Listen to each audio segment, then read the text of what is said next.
হতবাক ৫৫ রানের একটি পার্টনারশিপের পর হঠাৎ যেন প্রেতাত্মা চেপে বসলো বাংলাদেশের ব্যাটারদের উপর এবং ৯১ থেকে ৯৪ এই ৪ রানের মধ্যে বাংলাদেশের ৪ উইকেট একদম গায়েব। কোনো এক অজানা কারণে ব্যাটারদের যেন বড্ড তারা বাড়ি ফেরার। তাই তো শান্তর রিভার সুইপ, সাদমানের ক্যাচ তুলে দেওয়া আর সাকিব তো রীতিমতো ইন্ডিয়ান প্লেয়ারদের ক্যাচ প্র্যাকটিস করানোর দায়িত্ব নিজের কাঁধে তুলে নিলেন। কি সুন্দর মানবিকতা! একটি টেস্টে ২টি দিন বৃষ্টিতে ভেসে যাওয়ার পরেও কিভাবে যেচে হোয়াইট ওয়াশ হওয়া যায় তাই যেন শেখালো শান্ত বাহিনী।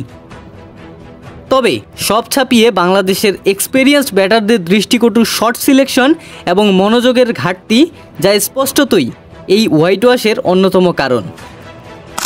প্রথম ইনিংসে লিটনের বাজে শট এবং সাকিবের আকাশের পানে চিঠি ছুঁড়ে দেওয়া, আর দ্বিতীয় ইনিংসে শান্ত সাকিবের দায়িত্বহীনতার চরম উদাহরণ সৃষ্টি করা এবং শেষে মুশফিকের শেকি শট সিলেকশন। ১৮ বছরের বেশি সময় ধরে ক্রিকেট খেলতে থাকা প্লেয়ারদের এরকম কাণ্ডজ্ঞানহীনতার সামনে জুনিয়র প্লেয়ারদের নিয়ে কী বা বলা যায়। সব মিলিয়ে গোটা সিরিজে ভারতের দাপটে কোথাও পাত্তাই নেই বাংলাদেশের। ফলাফল পাকিস্তানের বিপক্ষে ঐতিহাসিক একটি সিরিজ জয়ের পরের সিরিজেই হোয়াইট ওয়াশ। মাহমুদ খান সাজিদ, ক্রিকভার্স।